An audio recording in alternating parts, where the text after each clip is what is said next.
Assalamualaikum warahmatullahi wabarakatuh.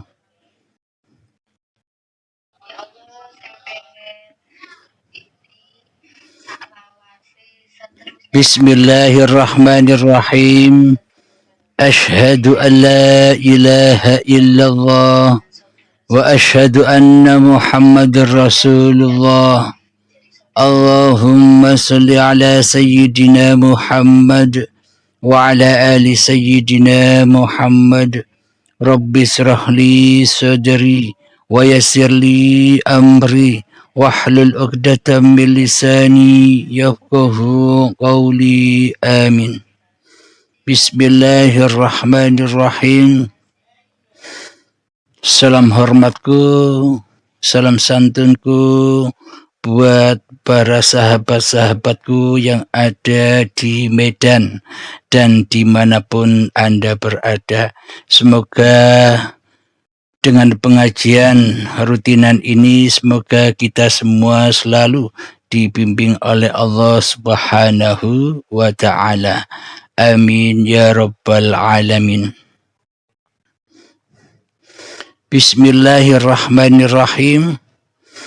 Pertemuan yang lalu kita membahas tentang La ilaha illallah. Dan saat ini kita akan mengkaji Muhammad Rasulullah. Jadi La ilaha illallah Muhammadur Rasulullah. Bismillahirrahmanirrahim. Jika kita mengkaji Muhammad Rasulullah yang ada di luar diri kita, yakni yang ada di syariat, ya Kanjeng Nabi Muhammad sallallahu alaihi wasallam yang ada di Mekah sana, yang sudah wafat 14 abad yang lalu. Contoh sebagai manusia yang sempurna. Jadi pada intinya dengan contoh itulah kita juga diperintah untuk mencontoh seperti Kanjeng Nabi Muhammad sallallahu alaihi wasallam. Jadi ada ayatnya, Ya ayyuhalladzina amanu, wahai orang-orang yang beriman. Siapakah orang-orang yang beriman? Orang-orang yang beriman adalah orang-orang yang percaya, yang yakin di dalam hatinya bahwa ada Tuhan yang menciptakan dirinya dan yang menciptakan alam semesta ini. Jadi hanya sebatas percaya saja, belum membuktikannya. Atas kepercayaan dan keyakinannya belum terbukti. Maka dari itu, udkhulu fis-silmi kafah. Masuklah ke dalam Islam secara sempurna, secara kafah, yakni berpasrahlah diri kepada Tuhanmu yang menciptakan dirimu. Inilah perjalanan-perjalanan, kisah-kisah keadaan hati Kanjeng Nabi Muhammad sallallahu alaihi wasallam yang mana di dalam hatinya selalu berpasrah diri kepada Tuhannya, yang mana di dalam hatinya selalu mentauhidkan Allah daripada mentauhidkan diri manusianya, yang mana di hatinya selalu mengesahkan Allah daripada mengesahkan diri Muhammadnya di hatinya. Jadi inilah yang dimaksud iman yang kafah. Jadi berpasrah kembali kepada Tuhanlah yang berkuasa atas diri manusianya, ketimbang manusianya yang berkuasa atas diri manusianya sendiri. Jadi manusianya kembali menjadi hamba daripada menjadi Tuhan. Manusianya kembali menjadi makhluk daripada menjadi Sang Khalik. Inilah yang dicontohkan oleh junjungan kita semua Nabi Muhammad sallallahu alaihi wasallam. Yang dikaji di sini bukan dohirianya, bukan syariatnya. Jika kita mengkaji dohiriyahnya, jika kita mengkaji syariatnya, sudah cukup banyak yang kita pelajari dahulu, ya kan? Jadi untuk kajian secara syariatnya sudah full, kita sudah melakukannya selama ini. Akan tetapi untuk mengkaji secara hakikatnya, mengkaji kondisi keadaan hati Kanjeng Nabi Muhammad sallallahu alaihi wasallam yang hanya sebagai Rasulullah, yang hanya sebagai utusan Allah, maka kita wajib mencari Muhammad yang ada di dalam diri masing-masing manusia.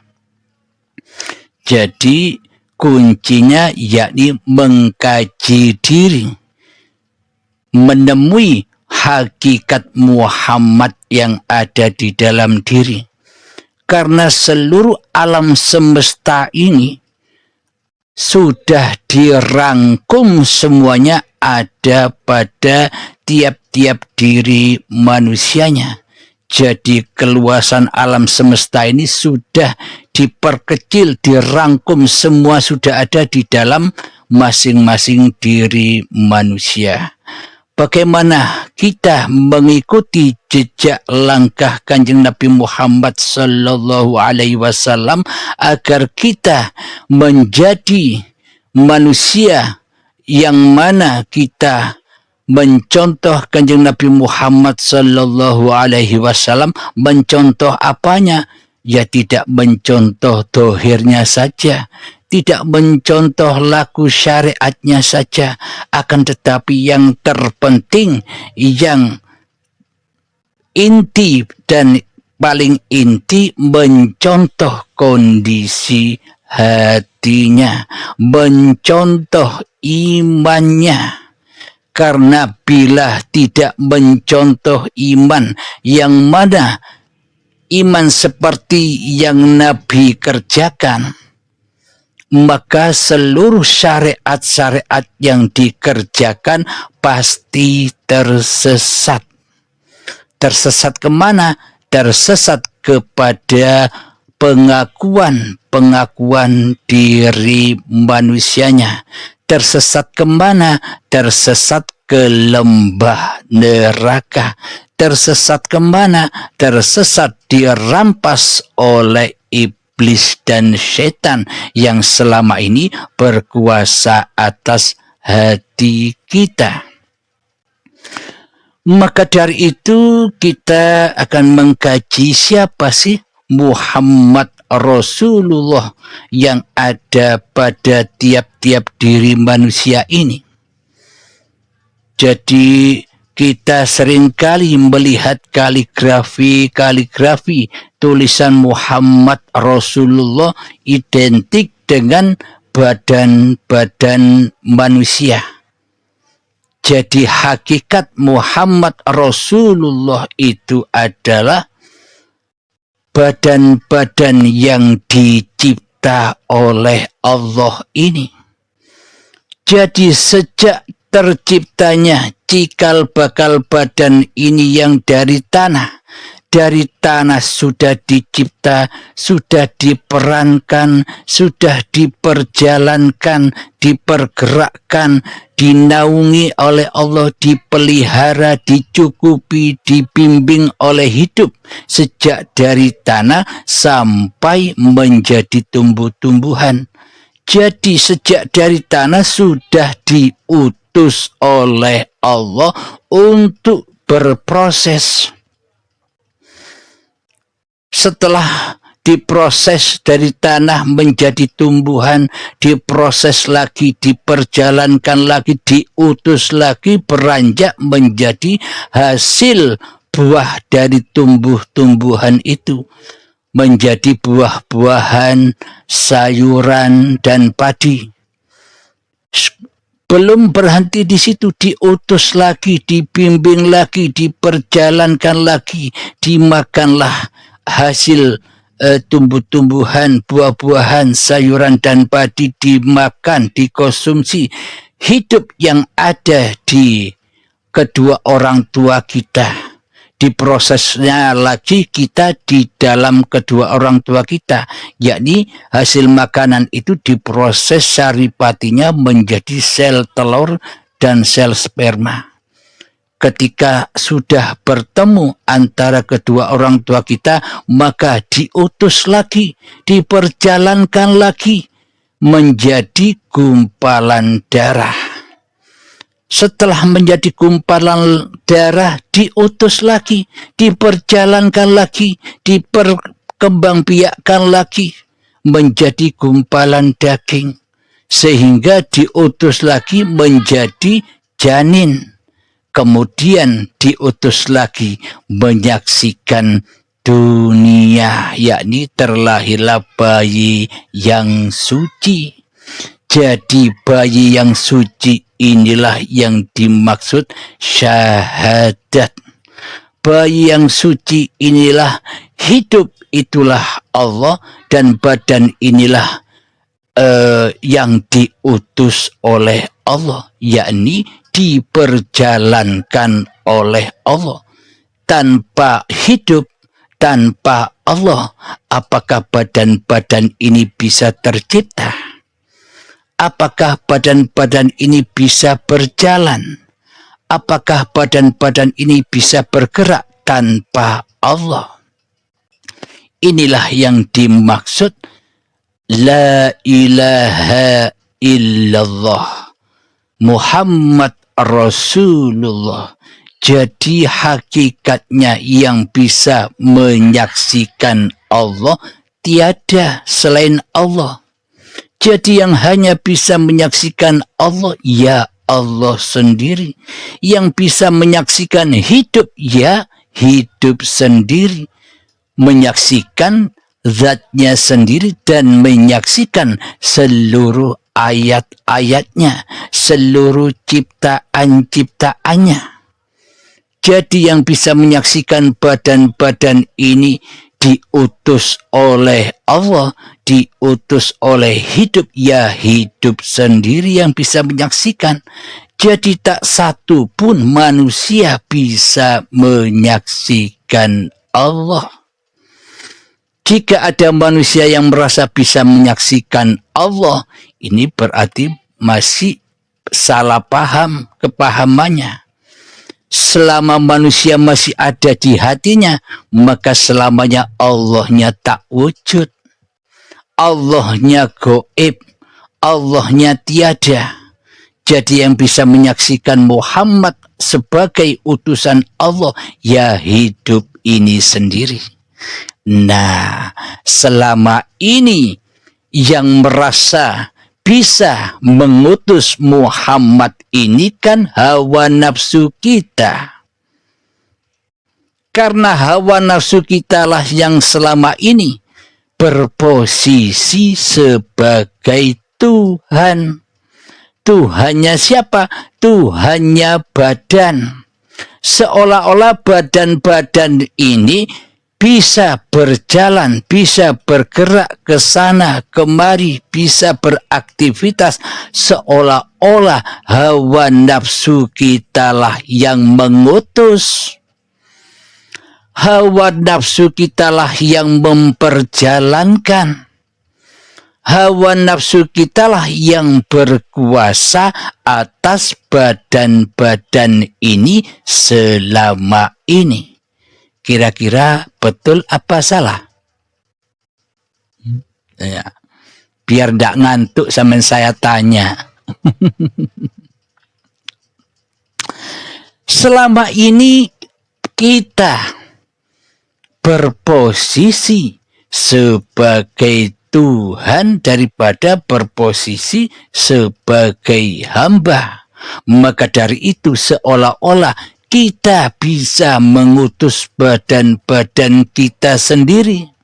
Seolah-olah kitalah Tuhan-Tuhannya badan.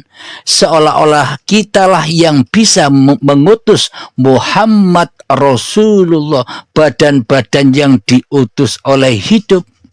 Berarti kondisi hati kita dengan kondisi keimanan Kanjeng Nabi Muhammad Sallallahu Alaihi Wasallam selama ini sama atau tidak?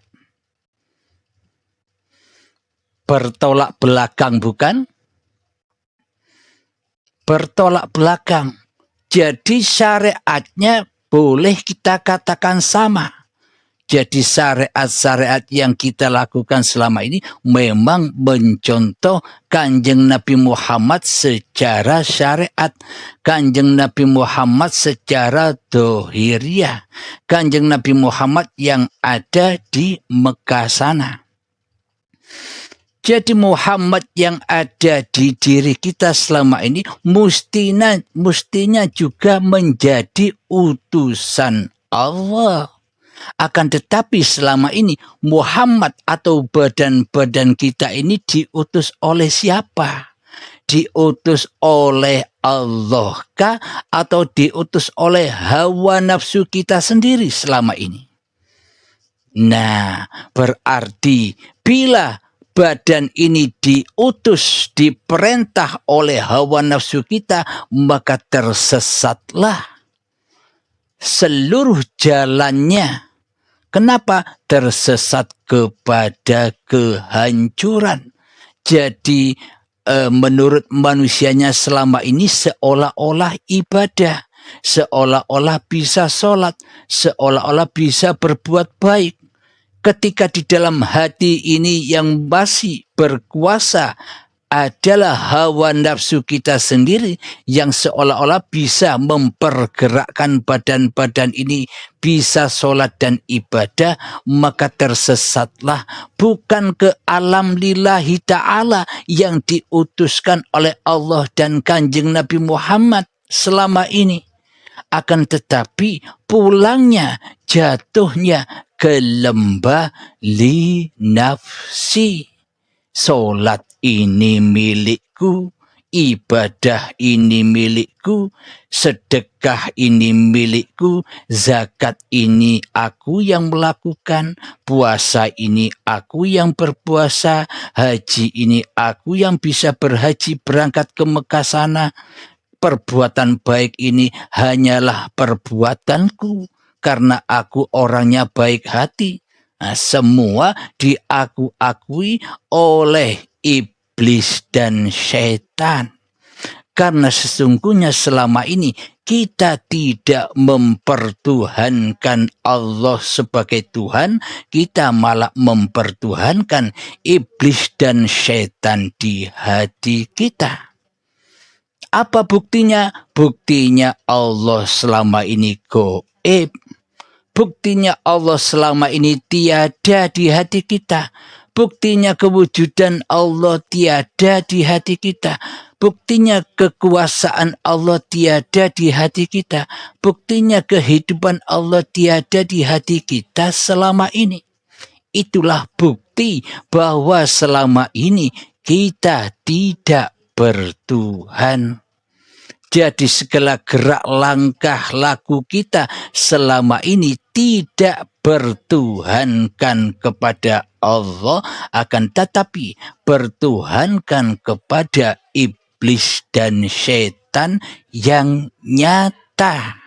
Siapa yang nyata di hati kita selama ini? Yang nyata di hati kita selama ini, yang wujud di hati kita selama ini, yang hidup di hati kita selama ini, yang berkuasa di hati kita selama ini, kan diri kita sendiri. Nyata bukan? Jadi itulah musuh-musuhmu yang nyata. Itulah iblis setan yang nyata, yang harus kau jadikan musuh, bukan malah kau ikuti, bukan malah kita diperbudak oleh iblis dan setan di dalamnya.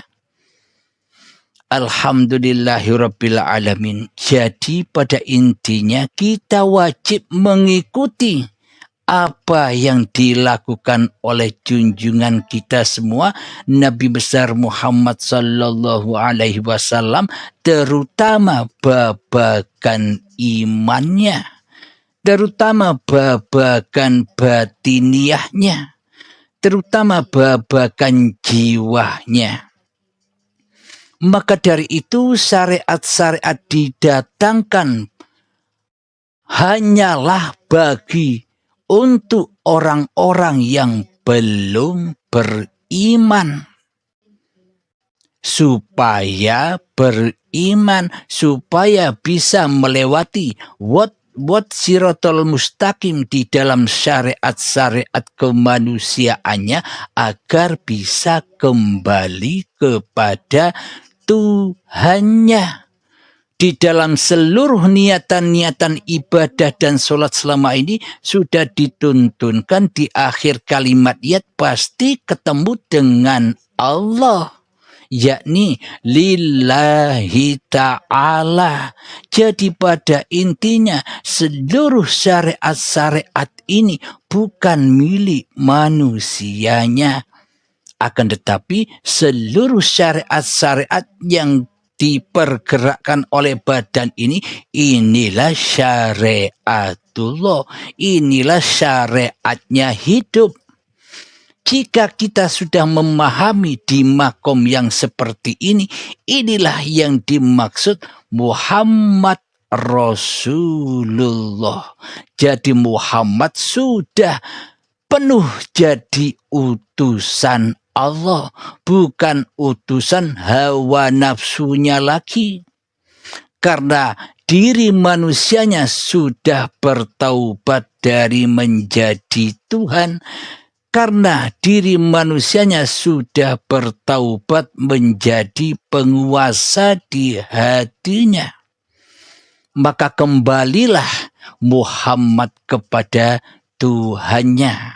Maka inilah akan sebelum datangnya Muhammad Rasulullah, prosesnya ya harus menumpas segala kejahiliaan hati, kezolimannya hati kita selama ini kepada Allah, zat yang mencipta diri manusia kita. Kira-kira bisa dipahami? Nah, jadi Kanjeng Nabi Muhammad juga punya nama Yasin. Nah, kita bacakan sedikit tentang surat Yasin. Jadi bukti bahwa Muhammad itu utusan Allah. Baik Muhammad yang di luar, baik Muhammad bin Abdullah, contoh bagi seluruh umat manusia, ataupun Muhammad yang ada di dalam diri. Jadi bismillahirrahmanirrahim. Yasin. Maknanya wahai manusia, wahai seluruh manusia. Jadi jika dibahas secara syariatnya, Yasin ya namanya Kanjeng Nabi Muhammad sallallahu alaihi wasallam bin Abdullah. Akan tetapi Yasin ini berlaku bila dikaji secara hakikatnya. Yasin ini nama seluruh manusia, nama seluruh badan-badan manusia ini. Wahai insan, wahai manusia. Wal Qur'anil Hakim. Artinya demi Al-Quran yang penuh hikmah. Jadi demi Al-Quran yang penuh hikmah, bila dikaji secara syariatnya, Al-Quran yang tertulis itu penuh dengan hikmah-hikmah yang terrahasia di dalamnya. Hikmah-hikmah kehanan, hikmah-hikmah keimanan, hikmah-hikmah ketakwaan yang hanya difahami oleh orang-orang yang ditunjuki oleh Allah saja. Jadi yang tahu berarti bukan manusianya kan?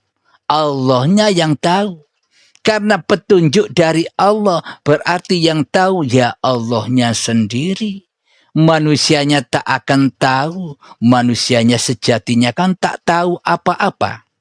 Bila Anda tidak hidup, apakah Anda tahu apa-apa? Taunya Anda kepada apa-apa dan taunya Anda kepada siapa-siapa. Bahkan taunya Anda kepada bahwa diri Anda sebagai manusia. Kan karena adanya Allah. Kan karena adanya hidup. Bila tak ada Allah, apakah Anda bisa ngaku-ngaku sebagai manusia?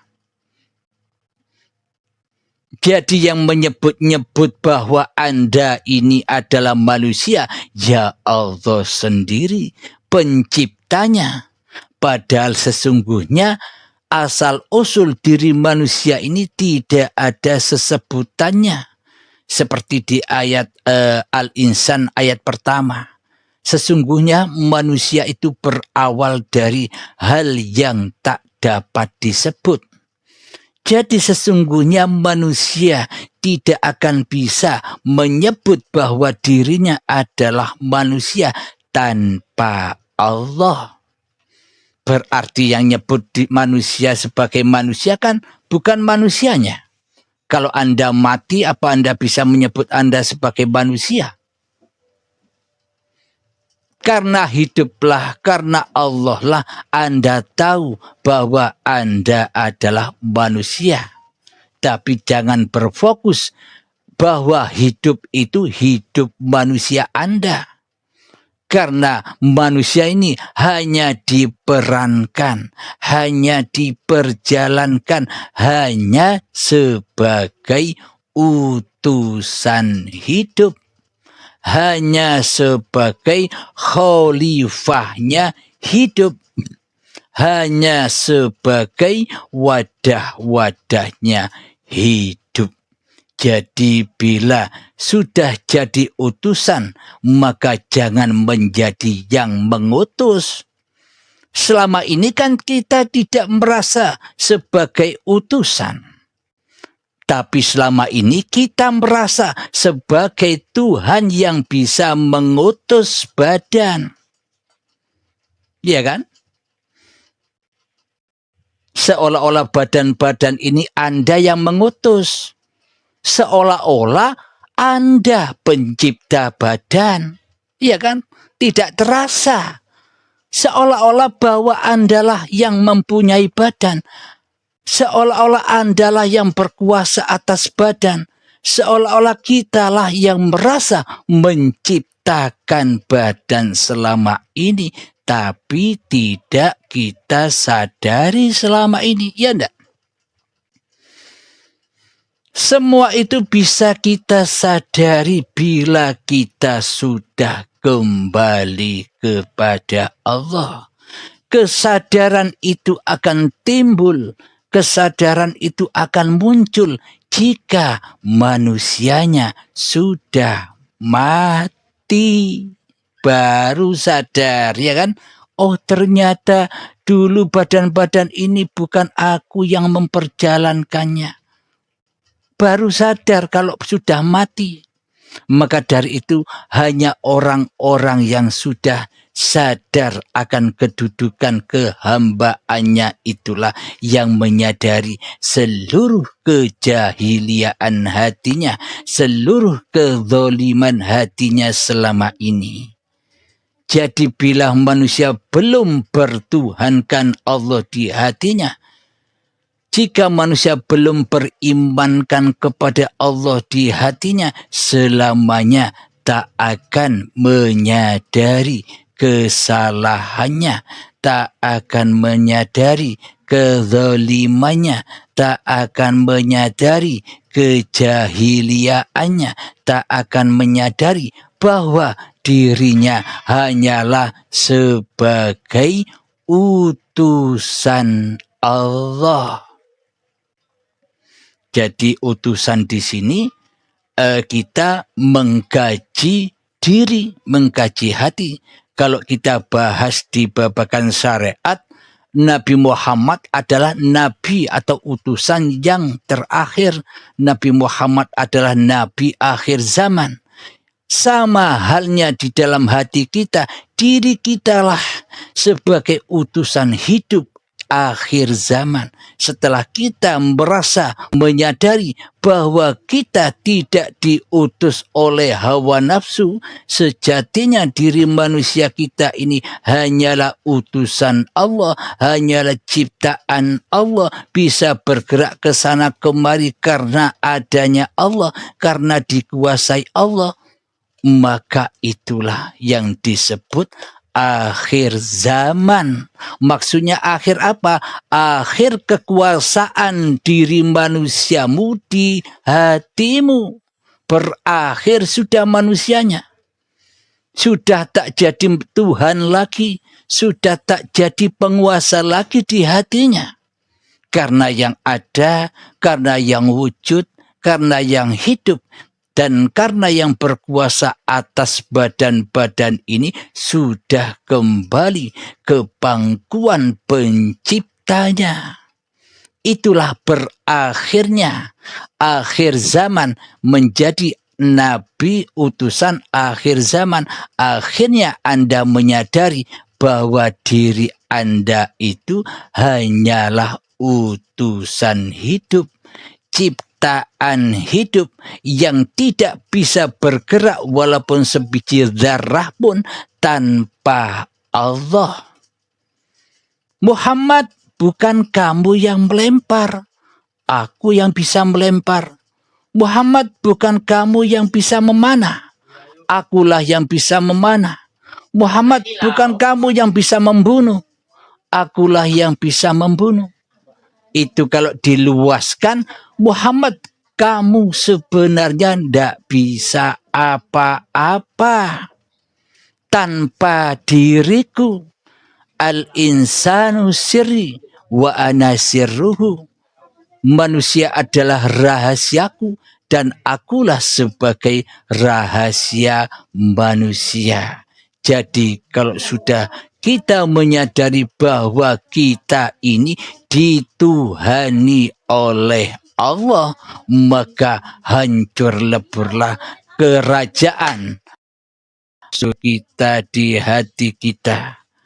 Jadi untuk mengungkap kesadaran yang demikian, maka wajib sering berlatih kezuhudan, berlatih khalwat, berlatih nyepi, berlatih hening, dan itu pun butuh puluhan tahun, bahkan seumur hidup kita butuh lama untuk melatih hal yang demikian. Kanjeng Nabi Muhammad saja 15 tahun di dalam Gua Hira melatih mengheningkan cipta-cipta diri Muhammadnya di hatinya, mengheningkan kekuasaan diri Muhammadnya di hatinya, mengheningkan kehidupan diri Muhammadnya di hatinya, mengheningkan segala kehendak, daya upaya dan ikhtiar Muhammadnya di hatinya, agar bertemu dengan Tuhan yang berkuasa atas diri Muhammadnya. Maka ketika datang wahyu pertama, Iqra ya Muhammad, bacalah wahai Muhammad. Apa yang dibaca? Aku tidak bisa membaca.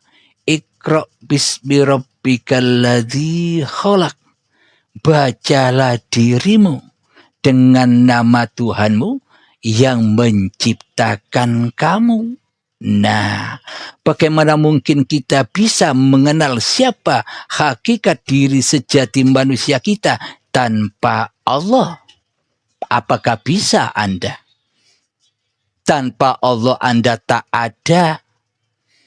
Jadi dengan Allah lah Anda ada, maka bacalah dirimu sendiri dengan zat Tuhanmu yang menciptakan dirimu. Nah, bila manusia sudah mau masuk ke dalam diri, maka bertemulah dengan hakikat diri sejati manusianya yang hanya bisa hidup karena hidup dihidupi oleh Allah, diperjalankan oleh Allah. Jadi kebanyakan manusia, mayoritas manusia selama ini memahami aku ini hidup karena dihidupi oleh hidupnya Allah. Seolah-olah hidup itu ada dua atau ada banyak. Sehingga manusia tidak tahu Tuhannya. Seolah-olah hidup ini hidup diri manusianya, ada hidupnya Allah. Jadi hidup itu banyak sekali. Hidup tidak esa. Karena di dalam Al-Ikhlas sudah dinyatakan, Kul, katakanlah wahai Muhammad kepada seluruh manusia, Huwa, dialah hidup. Allahu yang bernama Allah itu Ahad. Maka esakanlah hidup itu. Hidup yang ada di dirimu, hidup yang ada di diri mereka, dan hidup yang ada di mana dan tidak kemana-mana ini esakan di hatimu. Caranya apa? Hengkanglah kekuasaan kemanusiaanmu di hatimu, maka bertemulah dengan hayatullah. Ngantuk? Sudah ngantuk ya? Belum. Nah, kita lanjutkan ayat yang ketiga dari surat Al-Yasin. Bismillahirrahmanirrahim. Saya ulang lagi. Yasin wal Qur'anil Hakim. Innaka laminal mursalin. Sungguh engkau adalah salah seorang dari rasul-rasul. Nah, bila ini dikaji secara syariatnya, ya Rasul ya hanya yang disebutkan selama ini. Nabi itu ratusan ribu banyaknya, sedangkan Rasul hanya 25 orang Rasul secara syariatnya.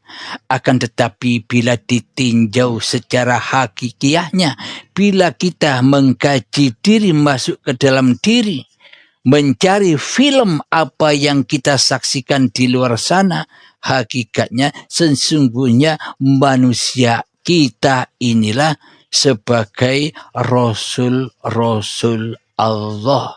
Rasul-rasul hidup, ciptaan Allah. Akan tetapi sangat amat langkah manusia yang menyadari bahwa dirinya hanya dituhani oleh Allah daripada dituhani oleh hawa nafsunya sendiri. Bismillahirrahmanirrahim. Ala siratim mustaqim. Yang berada di atas jalan yang lurus. Jadi Rasulullah itu pasti berada di dalam jalan yang lurus. Lurus kepada apa? Lurus kepada Tuhannya. Jadi pergerakan apapun yang dipergerakan oleh Rasul-Rasul Allah ini pasti di dalamnya selalu dikuasai oleh Tuhan yang menciptakan dirinya. Inilah yang dimaksud wat siratal mustaqim. Inilah jalan yang lurus itu.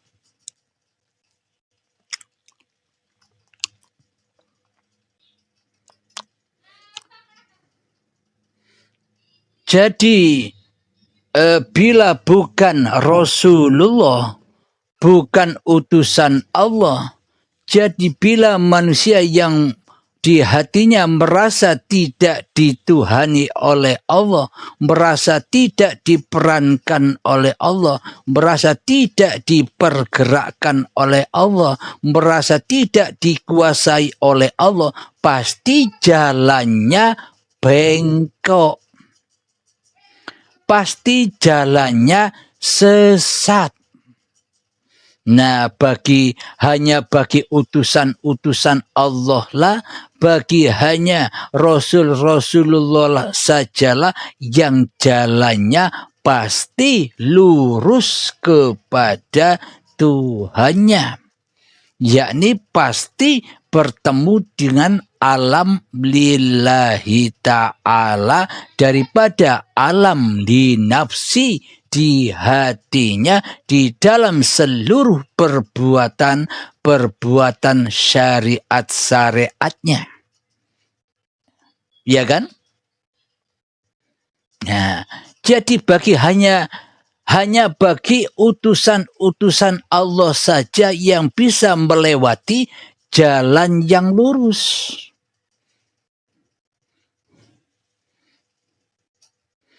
Kita teruskan ayatnya. Tanzilal Azizir Rahim. Sebagai wahyu yang diturunkan oleh Allah yang Maha Perkasa lagi Maha Penyayang. Hakikatnya wahyu. Jadi yang biasa kita katakan warid atau bisikan. Wahyu itu semuanya tentang babagan keimanan, tentang babagan ketakwaan, tentang babagan jalan yang lurus.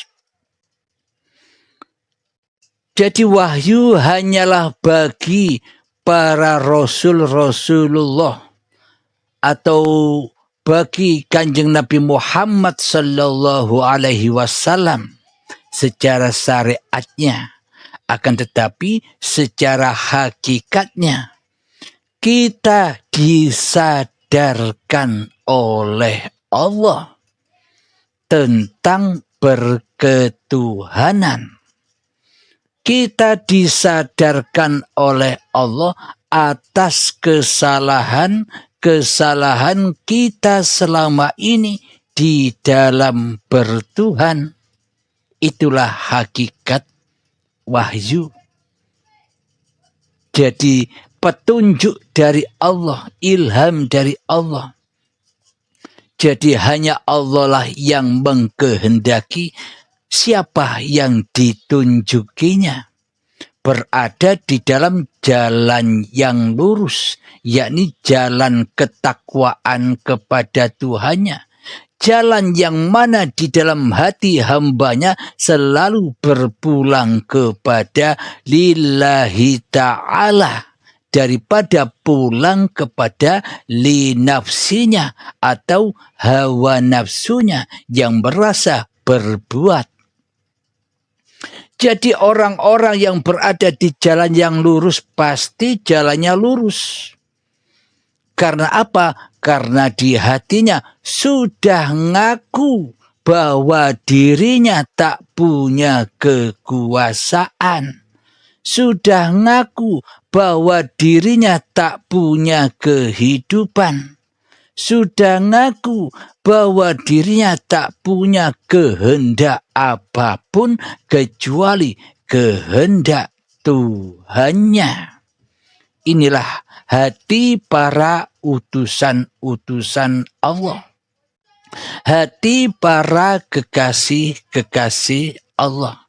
Jadi memang ada cerita versi syariatnya dan ada cerita versi hakikatnya. Ada bioskopnya, ada filmnya. Jadi adanya bioskop, adanya pagelaran di alam semesta ini karena ada filmnya.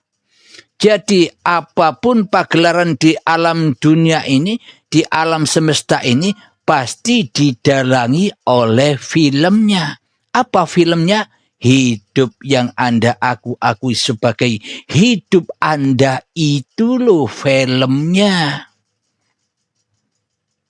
Bila tak ada hidup, apakah Anda tahu pagelaran alam semesta ini?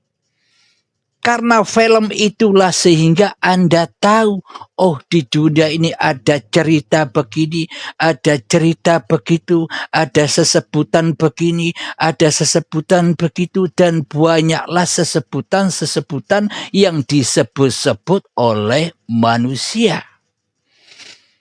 Sesungguhnya apapun yang disebut-sebut oleh manusia itu adalah ayat-ayatnya Allah. Bila manusia sudah menjadi utusan Allah, bila manusia sudah berada di jalan Allah, maka manusia itu akan mengetahui ayat-ayatnya Allah, bahwa seluruh pergerakan baik yang ada di dalam dirinya maupun yang ada di luar dirinya, semuanya didalangi oleh Allah saja. Inilah hati-hati yang sudah kembali kepada Tuhannya.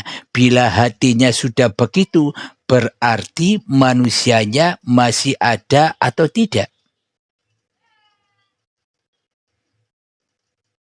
Berarti kan manusianya sudah mati. Sudah tidak ada lagi.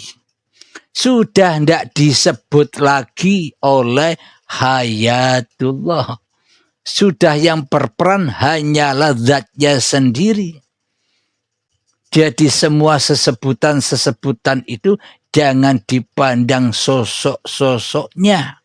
Bila kita mengkaji sosok-sosok yang disebut-sebutkan umat manusia selama ini, kita akan tersesat dari jalan Allah.